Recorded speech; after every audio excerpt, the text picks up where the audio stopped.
my mind at least, is more synonymous with aspect-oriented programming, although there are several other people in the audience who could come close to that title if I'm wrong. In any case, I invited him here today because I think that aspect-oriented programming is part of the future of programming, and I think that at Google we always want to have our eye on the future, as it were. So without taking up too much more of your time, here he is.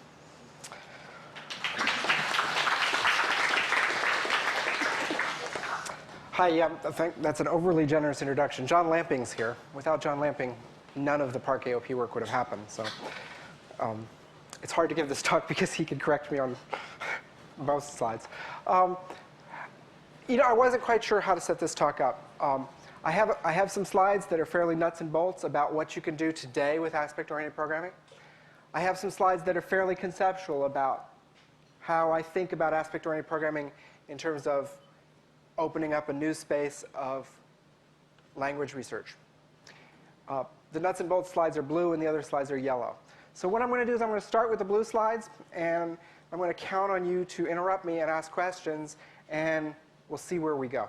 I figured dynamically adapting to the audience was better than my guessing what the audience would be. So what I want to try to talk about is what AOP is, how it works, what it means to really think aspects when you're designing a system. And again, this set of slides is fairly practical. And in this set of slides, three cross-cutting themes that I want to be looking at are expressiveness, abstraction, and structure and modularity, whichever word you prefer to use for that concept. So just to start, imagine a simple drawing tool, JHotDraw. Some of you have seen this example before countless times. I apologize. And imagine sort of trying to think about the design for that. And you probably start thinking in terms of objects, and you start thinking in terms of maybe points and lines. And if you think about it for a while, you maybe even come up with a piece of UML that looks something like this, or if you don't believe in UML, you can just use a napkin. You got a display. There's different kinds of shapes, points and lines, and there's other kinds of shapes, dot, dot, dot. And if you think in terms of expressiveness, abstraction, and structure and modularity, this little piece of code and design does pretty well. Kind of how it works is pretty clear. Abstraction's working pretty well for you. You could sort of look at point at this level of abstraction or that level of abstraction. The structure and modularity are pretty good. If you want to change something about how point works, you kind of know where to go. If you want to add a new kind of shape, like maybe a triangle, you kind of know where to go. Now, it would be sort of sad if in 2006 a piece of code this simple was confusing, but let's just say that a piece of code this simple is not confusing.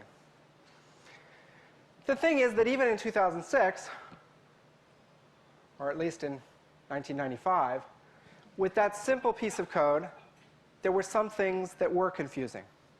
So imagine just taking an observer pattern and putting it in that piece of code. Right? The role that the observer pattern has to play in this piece of code is that every time one of these shapes changes, somebody has to let the display know to refresh itself. And we sort of say that doesn't fit. One way to think about that is, now that we have the word observer pattern, we had what I like to think of as sort of fair design quality. Because you could sort of say, well, there's this nice thing, and there's an observer pattern. But we didn't have great code quality, because you sort of say, well, there's this nice thing, and then there's an observer pattern. And if somebody says to you, well, where is it? You say, well, it's kind of all over. Okay. So what AOP is about is it's about making things like observer pattern, which we'll call cross-cutting concerns, and I'll try to give you a couple of different definitions of that term. It's about making them fit in the sense that at sort of a design level, you can kind of say there's a single thing, the observer pattern. And at the code level, you can kind of say a single thing, the observer pattern. And you'll have the kinds of expressiveness and abstraction and modularity that we like. And I've got this code grayed out because you're not supposed to try to read it now, although I know the kind of people you are, and all of you are. And if this works, then you kind of get that good design quality and good code quality back. This just shows that there's another way of coding it. And I've got this point here just to point out that already you could sort of see that there's something here that's not quite like objects or quite like procedures. Because you know you can't name a single class observer pattern. I mean, obviously you can, right? But you can name the class observer pattern, but then there's nothing really to put in it that implements the observer pattern for the entire application. So in some sense, the 10,000-foot version of this is that today, most any programmer looks at JHotDraw and kind of immediately sees this picture. And the interesting thing is that most AOP programmers, a guy like Nick, whose mind is now permanently damaged, immediately see a different picture. Just as immediately as you might see points and lines, they see these other kinds of modular units of cross-cutting functionality, the observer pattern, and some other examples that we'll look at. And of course, there's tons and tons of other examples. Security, optimization, distribution, ... And of course, logging, which even though everybody's tired of it, turns out to be a more interesting example than you think. And I'll talk about some of those. So that was kind of the blast introduction. Remember, you're supposed to be asking questions and interrupting me and not letting me get away with anything. I'm counting on this audience to do that. The way the rest of the blue slide deck works is I'm going to use AspectJ. AspectJ is sort of the de facto standard for AOP certainly in Java, and in some sense in other general purpose languages as well. It just kind of says, look, here's what a thing would be. It's not the only one. It's not the only one for Java. It's not the only one for other languages. But if you look at AspectJ first, you kind of get the general idea. So we're going to use that one. We'll look at, this is a peek ahead. The really underlying central concept in AOP is this notion of join point models. And we'll see that AspectJ has 2 of them. And the way the blue slide deck works is I re-implement the observer pattern over and over and over again. And then after you've seen more of those than you could stand, I'll show you some other examples. And I'll do a tool demonstration to show you what it's like to program with this. And just kind of talk about how it works. So let me start getting into some of the AspectJ concepts. I walk a lot, and you've got long legs. So I'll try not to step on you. So the first concept in AspectJ is a thing called a method execution join point. And one way of understanding it is using this sequence diagram. The method execution join points correspond to the execution of methods in the runtime call graph. So this is a method execution join point, and this is a method execution join point. These are method execution join points. And an interesting thing you can see is that the same method, of course, might execute multiple times. But those are 2 different join points, right? So method execution join points are what AspectJ calls dynamic join points. And AspectJ has 11 kinds of them. Method execution, constructor execution. It also has method call, right? So the execution happens here on the called object, and the call join point happens here on the calling object. And there's field, get, and set. And for this talk, you don't need to know them all, but there's a bunch of them. So that's not really a thing that AspectJ adds to Java. That's a thing that was already there, but AspectJ is giving it a name. Here's a thing that AspectJ adds to Java. So it's the first sort of explicit piece of language. It's called a point cut. And what a point cut is, roughly speaking, is it's a predicate that matches some join points, right? Because a running AspectJ program is going to have billions and billions of join points all the time. This point cut matches only certain ones. In particular, it matches join points that are method executions and are executions of this particular method. So that matches every join point where the setp1 method's running. Because they're predicates, you can compose them. So this is a compound point cut that matches any join point that is either an execution of setp1 or an execution of setp2.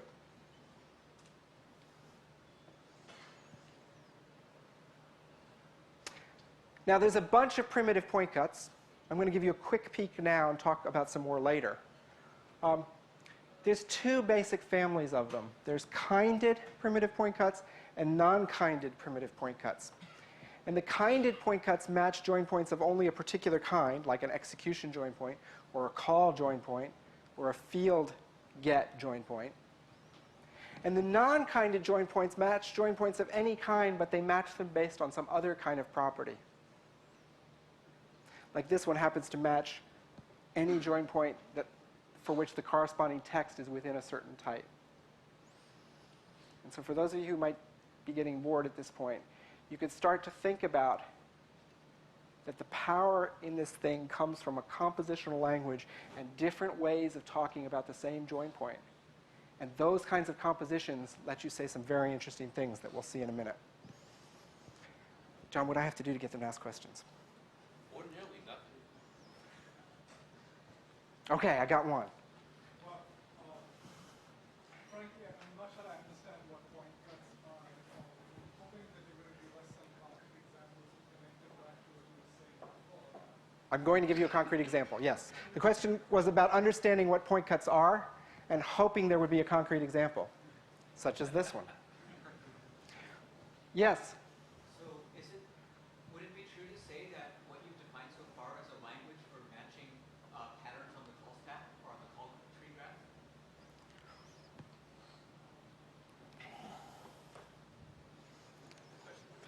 The question is, would it be true to say that what I've defined so far is a language for matching patterns on the call stack? I'm going to say yes with a star. The reason I'm going to put the star on it is that what you mean to say is probably the right thing, but you're saying it in very implementation-specific terms. And we worked pretty hard to divorce it from implementation-specific terms. So that's what the star is about. Let me get to the concrete example.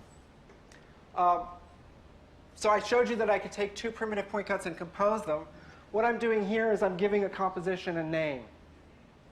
As an aside here, Abelson and Sussman say that you have a language when you have primitives, a means of composition, and a means of abstraction. What's really going on here is there's a little mini sub-language here for point cuts. Because I have primitives, I can compose them, and I can abstract over the composition. So I'm building the example. Now that he's asking questions again. So can you explain in English what that point cut change is saying? Okay. I'm going to say some more about it. But what I'm going to say is I have a user-defined point cut called change.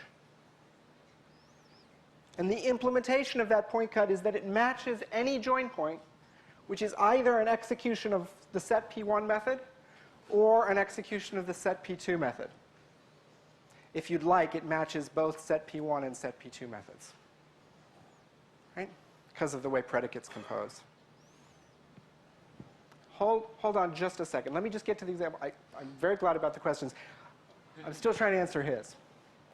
I'll just show you two pieces more code, and then I'll take a good question pause.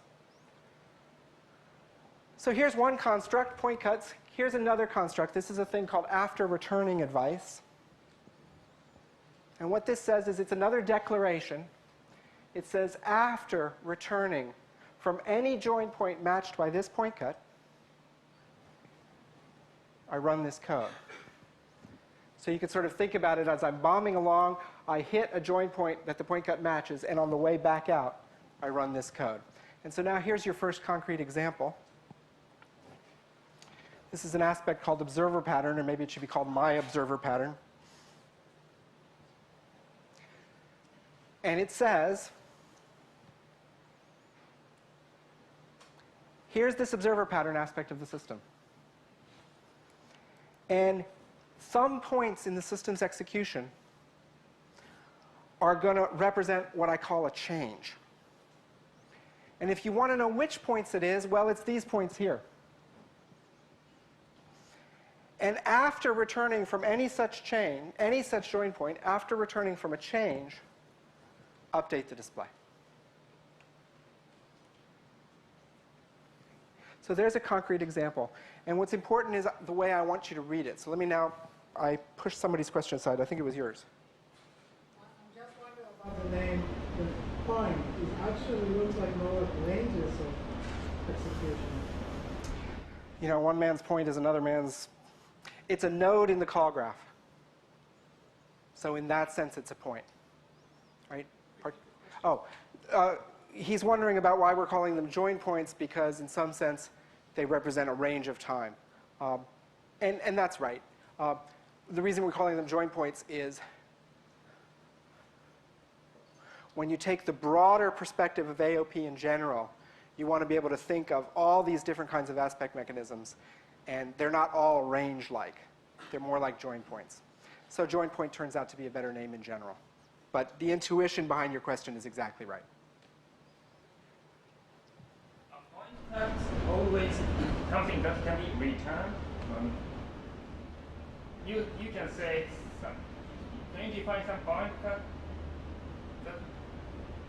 does not correspond to any code sequence? After returning, assumes the point cut is somewhere in the core graph. Right. I think I understand your question. The question is, does every point cut have the property that you could do after returning on it?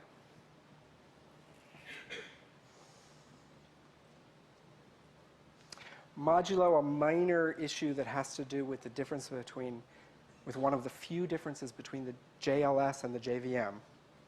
The answer is yes. Yes. So there's a slight way in which what I'm saying is wrong, but I'm going to explain the real point.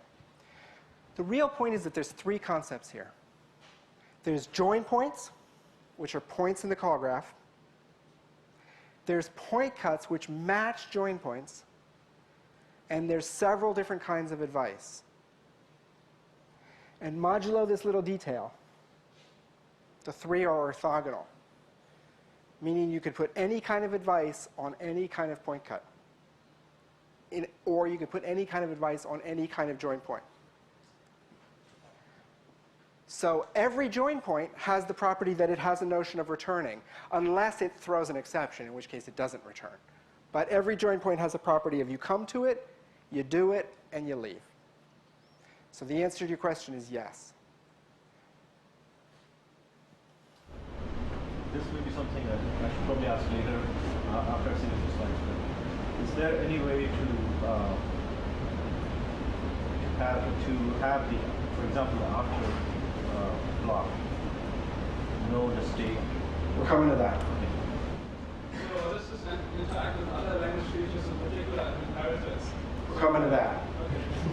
I just had a question about the syntax. Is the after advice, is it after the keyword, or is it the name of your returning action? After is the keyword. In AspectJ, these advice are unnamed. In some other AOP languages, they're named. And there's a little bit of, well, it's not a little bit, there's some debate about which of those is the least bad idea. Observer, this seems very static. It doesn't capture the kind of register. We're coming to that. Is returning a keyword? Yes. And why isn't it blue? Bad slide typing. I'm going to take one more that we're coming to. If either of these is one we're coming to, I'm going to go a bit farther. Yeah? So it seems that this is a particular choice of decomposing the different aspects, and there's still a kind of dominating aspect and one that's not so important. Like, can you elaborate on why you would pick the like one of the aspects out that you would send to the regular class and then the other as an aspect?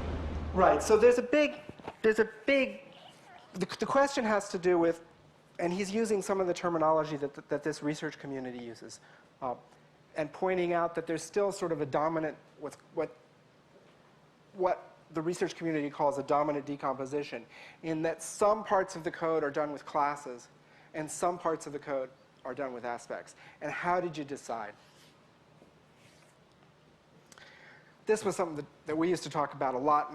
We called it strong AOP and weak AOP, right? Is there a world in which kind of everything is sort of aspects and waiting to register with something else? Or is this more AspectJ model of there's classes and then there's cross-cutting aspects the way to think about it?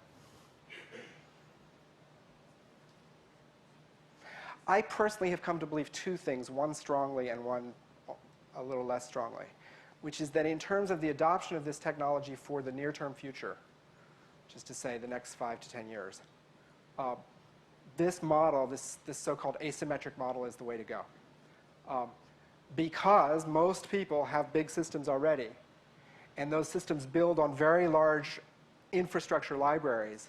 And so there is this sort of dominant decomposition out there that you've got to work with. I believe that pretty strongly. I think I also believe that even if you rebuilt the world, the, quote, right way to go would be to have block structure as your primary composition, as your primary structuring modularity, hierarchy as your secondary structuring modularity, and cross-cutting as the third. I don't think that a world in which everything is cross-cutting to start with is going to be a simpler world to work with. Even though it's quite clear that the primitive mechanism of join points could do that, I don't think you would. I think you would find that world much more interesting than this world, but I don't think you would find it easier to work in. But that's unproven, and there are other people in this field who disagree with me about that point.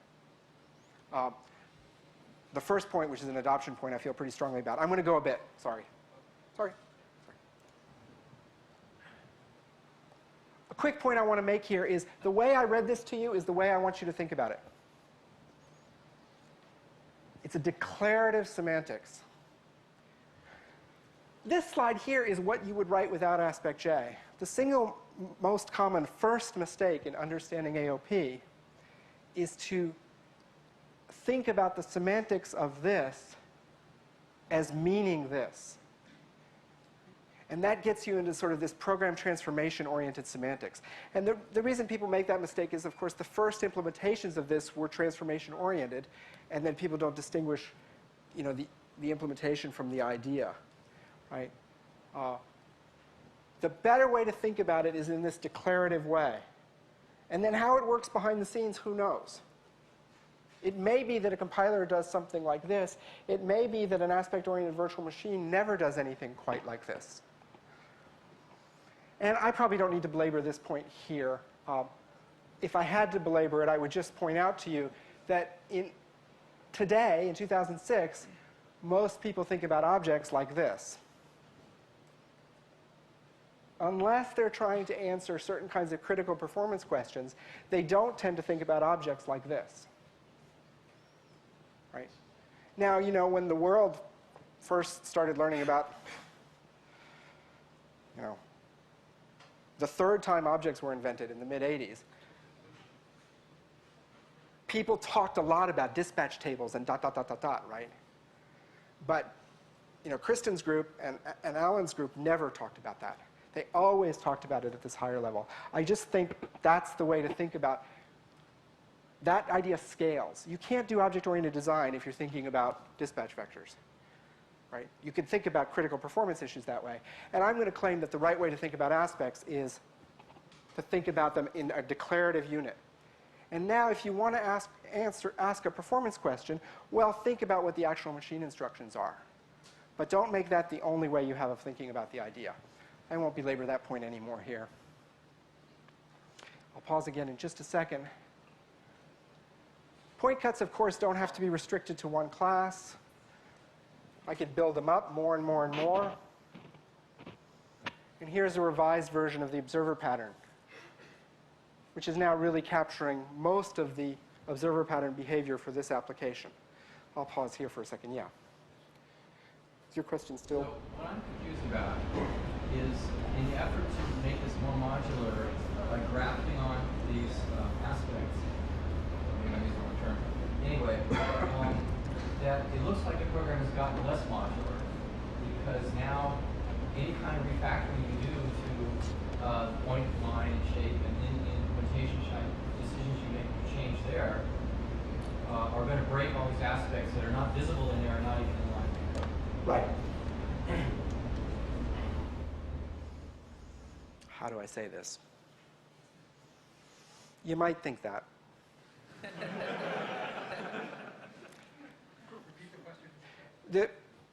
Hi.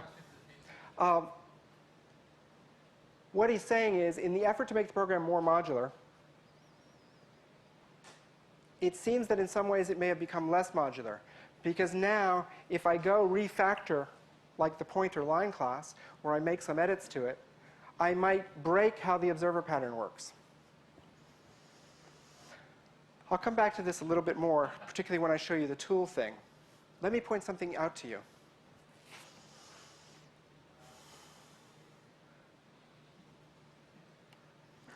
Imagine that the program is only a little bit bigger. Like there's only 30 such shape classes. Okay? And that those 30 such shape classes are part of a system in which there's only 5,000 classes. And imagine that in that program where there's only 5,000 classes, there's only 250 of these things going on. Okay? So we're talking about a small program. In that small program, the likelihood that you would be able, there's a couple papers, I have a paper, but other people have papers that make this argument in detail. But the likelihood that you would necessarily be able to go and make a so-called local edit to here without in some way screwing up this cross-cutting functionality, without having to go read a lot of code, very small. And I'm going to argue that yes, it may be that changes you have to make will break this aspect. But because the aspect is now captured in a declarative way that has a well-defined interface, the tools are going to help you not screw up. Whereas previously, you were completely on your own to not screw up. That's going to the form of the argument going to be. Because that's the only thing that modularity technology can ever do for you. It can't solve the problem that changing this might change that. All it can do is give you declarative interfaces that you can get some kind of automated support for reasoning about, did the thing I do here cause me to have to go look here? And I'm going to argue that the Aspect version of the code does better on that, hands down. Okay? And what you got to hold me to is whether I make that case. Thankfully, I've only got 30 more minutes, and then you're all out of the room. So wouldn't it make sense for us to go into the line set P1? I mean, I totally agree that declarative is better, right? But if we go into the line P1 and P2 methods, and we put an annotation of it and say this method changes the... So hold that thought. I'm going to come to that slide. This is very good. There's lots of questions now. What was I thinking when I said that? Yeah. So I don't understand your answer to this question. I could easily add a new method to the pointer line without breaking any existing code, but it would break the aspects. Right. And what I'm going to claim is that the corresponding change in the AOP version of the code versus the non-AOP version of the code. In the AOP version of the code, you're going to have better support for making the change correctly. I don't believe that, but maybe you'll get to it. It's true. I'm going to keep going. Now I've dug myself a hole, which I need time to dig out of. There's other ways to write this in AspectJ and all other AOP tools. AspectJ has a very, very restricted pattern matching language that would let you write this piece of code, any subtype of shape, any method that starts with set that takes one argument of any type. Okay. There's some question, a lot of question, as to what degree you should feel comfortable writing those kinds of wildcards. Most people believe that in Java code, where the naming convention for setters is highly enforced, that's a reasonable one to write. But we'll talk some more about that. Here's the attribute question. Who was that? That was yours. So now that C# and Java have reinvented syntactic flexibility, you could also do this with annotations. You could tag these things as changes, and then your point cut would get to be simpler. Your point cut would just be, well, anything that's tagged with a change, do this. Makes a lot of sense to me. Right. What if, say, there's only 5,000 of these places? What if there are 50,000 of them? Right. What if there's 50,000? What if? I'm asking, what if? 50,000 points where you are explicitly declaring them to have a specific behavior. So if you ever go into that code and you figure, oh, I did something that actually now doesn't actually change the line, I can remove the annotation for this specific method without having to look for all the classes that try to figure out whether this method is making a change into its internal. So part of the answer here is going to be tool support. Here's the best practice that's emerging. The best practice that's emerging is if there's a small number of places and the annotation tells you something that's true about this code, Notice that the name of the annotation here has nothing to do with the observer pattern. If both of those things are true, then use an annotation and write advice like that. If either of those things is not true, in other words, there's a lot of places, or what matters here is not really true of the code, but is true of some particular context the code runs in, then you write these more what are called oblivious point cuts. That's a term that Bob invented, having to do with sort of writing point cuts in a way that this code has no explicit marker for. And I think there's some pretty good arguments for doing it that way. I'm going to show you that tools support gives you a little bit of the best of both worlds. Who asked about values? That was somebody here. Somebody said, can you get the values of the thing? Right. So I'm not going to explain how this works in detail. But that point cut uses the special this point cut primitive for getting access to the object which is executing. In other words, the shape that's changing, and picks it up down here. And so I can write this advice here where I actually know which shape is changing. And there's a couple other such primitives. There's one called target, which at a call join point gives you the thing being called.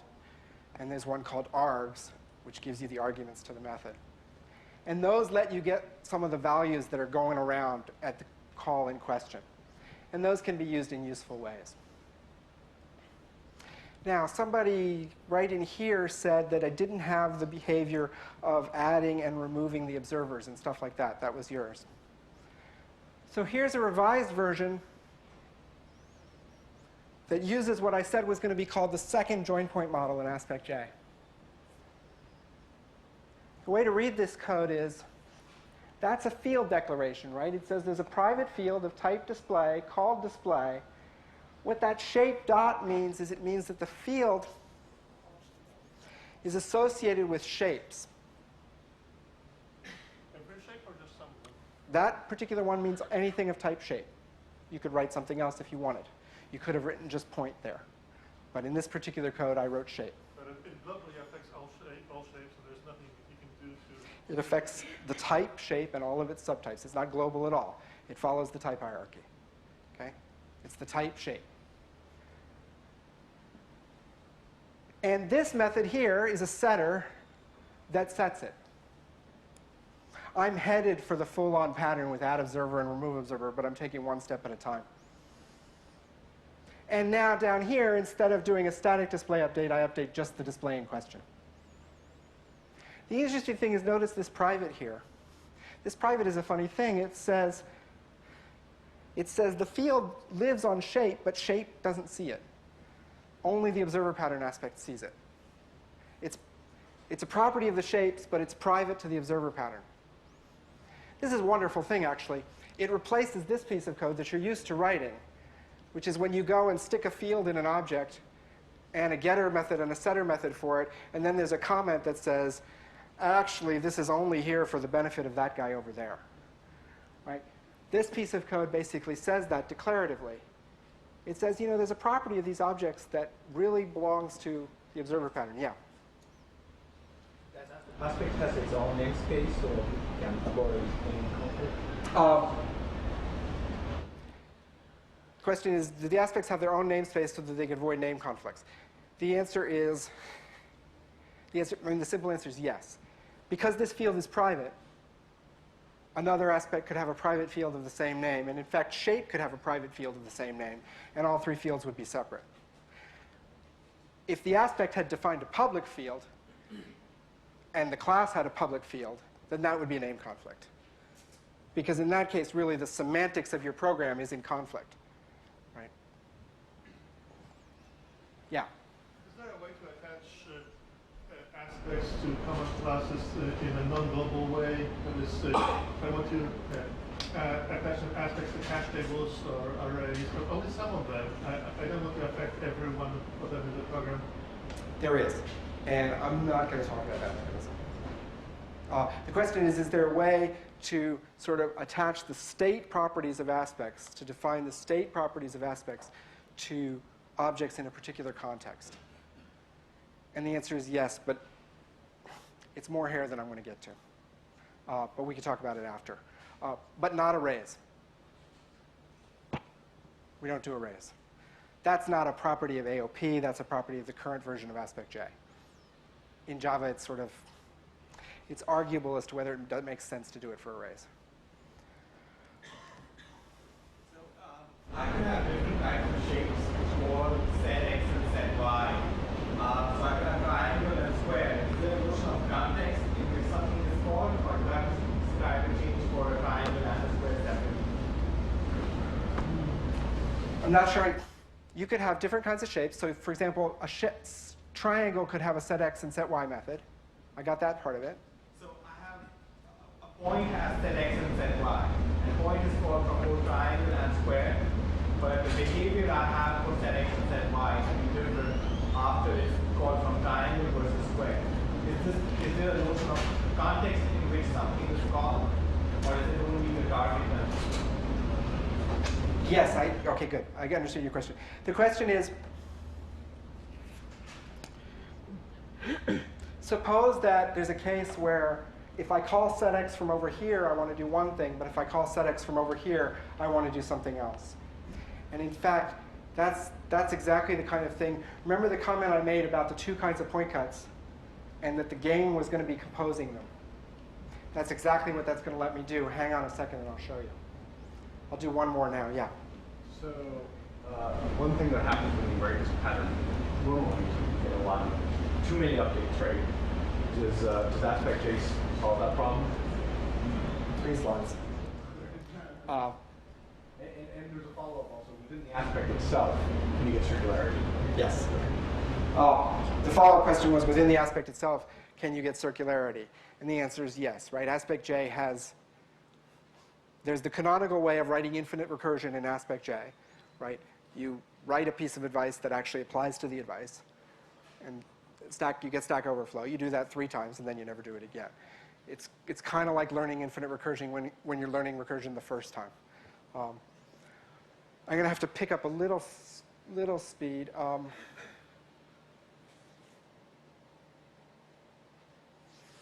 won't do this slide. I will do this slide because there's something to think about what's happened to the structure of your system here. And one way to look at it is in terms of refers to relationships. In the original plain Java code, the line of code that was going to associate a display with a shape looked like that.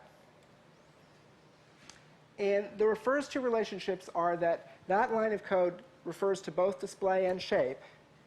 And moreover, shape and display refer to each other. Because shape knows it has a field of type display, and display knows that it has a list of shapes. Right?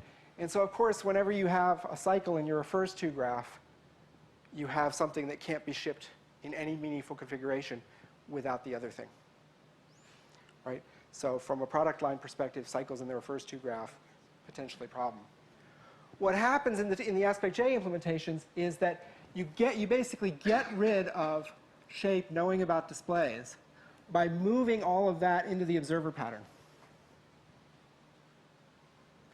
And what that means you could do is you could ship shapes with this observer pattern and this display, or you could ship shapes with no display at all, or you could ship them with some other observer pattern and some other display.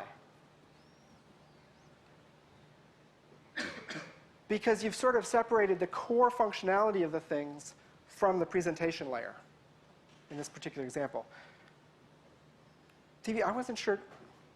TV has this wonderful thing, this Emacs that reads to him, that works exactly this way. Right?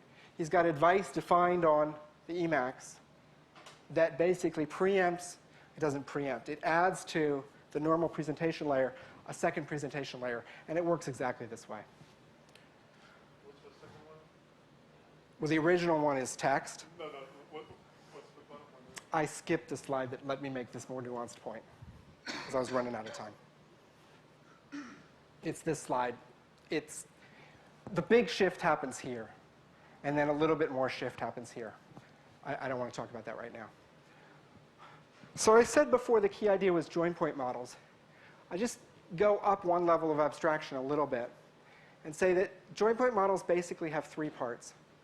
There's the join points, there's a means of identifying join points, and there's a means of affecting the semantics at join points. There's a typo there. So the first thing I showed you, point cuts and advice, the join points were nodes in the dynamic call graph. The point cuts were the means of identifying them, and the advice was the means of affecting them. And the second thing I showed you, the inner type declarations, the join points are the member declarations. There's a language of patterns that I didn't show you for identifying them, and you can define the member. AspectJ calls these the dynamic join point model and the static join point model, because this basically has dynamic semantics and this has static semantics, because by defining a new member on something, you really change the type. Okay? This is a bit more subtle a point, but if you want to start thinking about making your own AOP language for your own custom thing, the reason I put this slide here is to start to make the move towards the higher level of abstraction, of which AspectJ is just one particular instance. I'll talk a couple minutes about this. The AOP community talks about this notion of cross-cutting structure and says, well, you know, way back in the day we had block structure, and then came hierarchical structure, and here's this new kind of structure called cross-cutting structure. And we're still sort of struggling over exactly what that means and how to think about it, right? It's an intuition thing. I'll give you a couple different ways of thinking about it. One way of thinking about it is this, which is that you've got a dominant decomposition,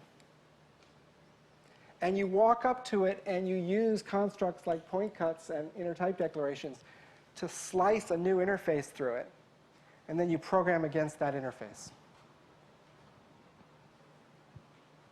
That's one way of thinking about it. I'm going to give you three. Another way of thinking about it is that you have these different decompositions, and in some sense the whole aspect kind of slices through those. Those two are quite similar. In some sense, the intellectually most precise definition is this one, which is to say that two concerns, the primary functionality here and the aspect functionality here, cross-cut each other with respect to a common representation if and only if the projections onto the common representations overlap but don't subsume each other. Sounds real good. It's what's going on here, right? The projection of the red stuff into here overlaps both blue and black, but nothing contains everything else. Right? So there's not, hierarchical structure can't help you with this problem. Because in order for hierarchical structure to help you with the problem, it would have to be that some thing subsumes everything else. Right? So this is cross-cutting structure. Personally, intellectually, I think this is a powerful way of thinking about it. In terms of programming, I think this is currently the most useful way of thinking about it. Hang on. And this is the way that some of the people who are getting the most power out of this technology are thinking about it, which is they say, you know, here's a big thing. And the interface that I want isn't there. But it really ought to be there. It makes good sense. So I'm going to cause it to be there, and then I'm going to program against it. And you have these consultants that are going into places and saying, oh yeah, you can't figure out what your J2E application is doing. 5 minutes later, they're telling you interesting things about it. And the reason is that they're not bothering to sort of say, well, I have to go live in that code. They're saying, I've got a library of point cuts that gives me a meaningful abstraction of that code. I can just cut through it, program against those point cuts, and know interesting things right away. So I think that from the power perspective, this is the most useful way of thinking about the intuition of cross-cutting. I think that from the sort of intellectual perspective, this is the underlying thing that's going on. And I could say much more about this than this, but I'm going to leave it at that. I cut off somebody else over here, I think. I didn't cut off anybody this time. I was wondering if any of the IDE plugins for AOP have this kind of visualization. So I'm going to come to that. So let me do the IDE demo. And this is going to address a lot of the kinds of questions that people are asking. Go ahead. I was just wondering, this doesn't break encapsulation in any way from opposition and cross-cutting? There are people who say that it does. They're wrong. No, it's a point of debate. It comes all the way back to his question, right? So I will argue, and I think I have a very clear and convincing argument, that the old story about encapsulation was a lie. And it was a lie for the following simple reason, which is that in the old story you said, right, you stood there and in all honesty, you said, line has an interface, and point has an interface. And the interface, you've heard this, imagine that I'm Barbara Liskov or something. And the interface describes the functionality of the thing. Where in the interface does it talk about the call to display.update? Nowhere. What happens with the call to display.update is that some programmer who doesn't own the line class or the point class checks them out of CVS in the middle of the night and adds this stuff all through them, and then checks them back in. And it's not documented anywhere because there is no high ground on which to stand to do it. So what's happening is that social practice is very clearly at conflict with the story that we tell about encapsulation. And I sort of believe, and this is one of the things I got from years at Park, is you really ought to check the story about your technology against what the users are actually doing. And if you did that with integrity, you would realize that the current story we tell about modularity is bunk. Okay, but the observer pattern fixed that. No, it didn't. It didn't. The observer pattern gave a name that you could, if you chose to, put on the comment at each of the 47 places that you did it. So it almost fixed it. Well, it gave you hope to do it. It gave you a concept. But, hang on. Let me show you this. So a thing, what do I want to look at first here? This two microphones thing is a problem. So a question that nobody actually asked this time, but many of you were thinking is, how do I understand how my code is working, da-da-da-da-da. I'm sitting here looking at setx, and I don't know there's this advice. And that's exactly the same problem as I'm sitting here looking at setx, and I don't know whether it's a method that overrides an inherited method. In other words, the modularity technology, objects, has given me something that I don't understand necessarily. And the way the IDEs solve that problem these days is that they put a note. They say, well, I've read your whole program, and I understand its declarative structure, and there's a little note. And that's what happens here. This note says, oh, this is advised. And in fact, it's advised by two things. It's advised by a tracing aspect and a display updating aspect. And I can go look at that display updating aspect. And I could basically navigate that cross-cutting structure. So what's happening here is that because I made the cross-cutting structure declarative, the tool can show it to me. And it can show it to me in different ways. Here's another way it can show it to me.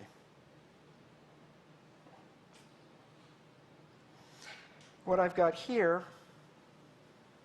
and this is just a very small system, but what I've got here is this system has two aspects in it. And what this is showing me is for each of these classes where the two aspects affect. Okay? So if I had, say, 50 aspects, and I wanted to see about the interaction of two of them, I could unselect all but two of these aspects, just select the two that I want to understand the interaction of, and really zero in on that, and try to understand that behavior. When you have multiple aspects, which one goes first? The language has well-defined rules for that, and there's several mechanisms for controlling it.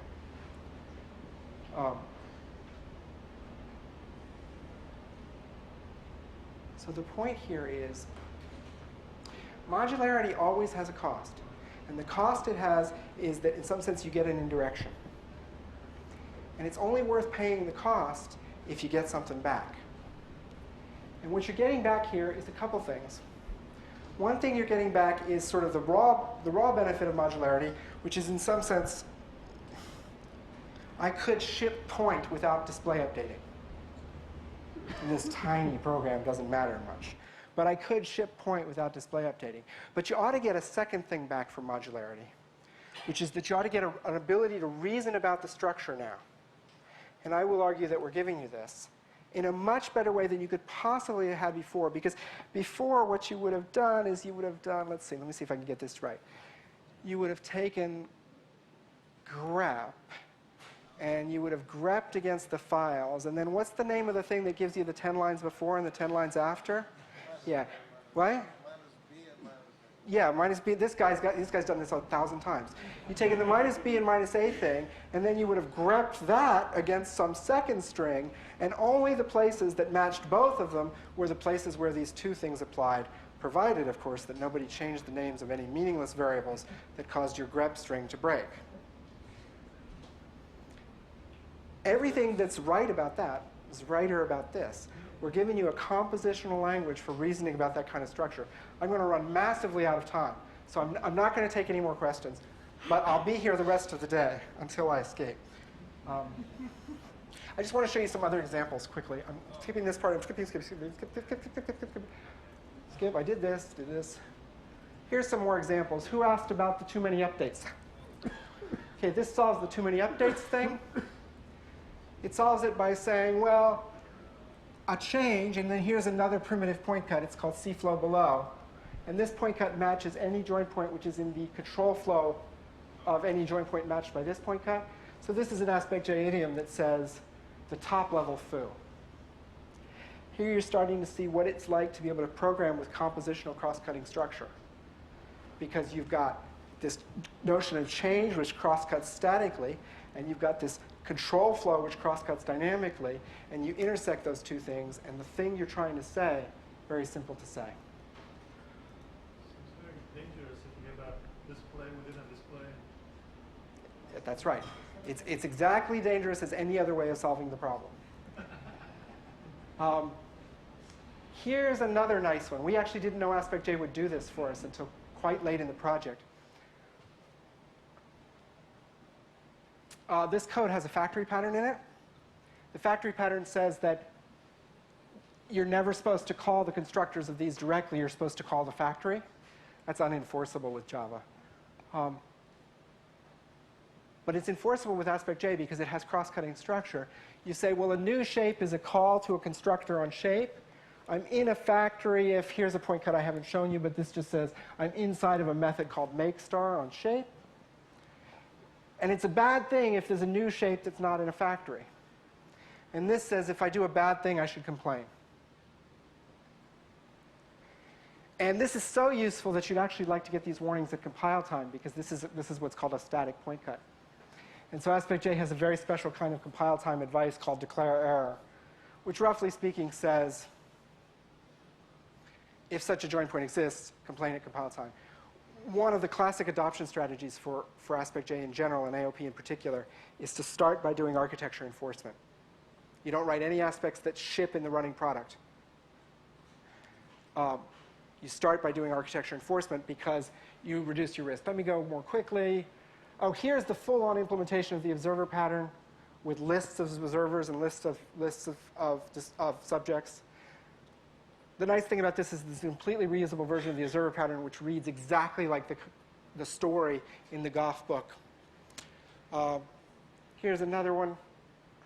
This is an accessibility finite state machine. The power of this example is to show you that you could write aspects first. Because this just says, well, how does this finite state machine work? Well, there's 3 states. It starts out initialized. There's some authenticate operations and some access operations. If I return normally from an authenticate, I become authenticated. If I return with an exception from an authenticate, I become rejected. And before any access, I better be authenticated. It basically shows that you could do prototype-based development with aspects in advance of the other code being there, because you could just think this way. And I'm going to wrap up. I'll just say one thing here. There's lots of examples of this for other languages and special frameworks and ... You guys asked a bunch of questions, so that's great, but we ran out of time. I'll say a quick thing about business strategy, and I'll tell you why the logging story is so important. When we first demoed AspectJ for the WebSphere team, the thing that got them was when the business analyst said, so this means that we could sell different qualities of logging for different prices? The point here is that, I don't know if this works for you guys, because you guys are kind of different, but the point here is that this is a modularity technology. And if you want to think about it in strategic terms, the question to ask is, what can I modularize now that I couldn't modularize before? And that's what they were thinking. Right? They were thinking, I can sell different qualities of WebSphere to different people for a different price point. There's this really wonderful book by these two economists from Harvard Business School that's worth reading on that subject. There's a ton of other resources. There's a wonderful book here by Nick. There's a whole website. I will send you these slides so you can get these links off of it. He's telling me I have to stop. Roughly speaking, this idea of cross-cutting modular functionality, when used properly, makes your code cleaner, makes your code modular, makes your code look more like the thing you were trying to say in the first place. What these guys are worried about here is that used improperly, it could be a disaster, and that's true. But used properly, it makes code a lot better. And so it's worth playing with. And if nothing else, it makes programs just look a lot better and makes me feel better about writing them. So I'll stop there.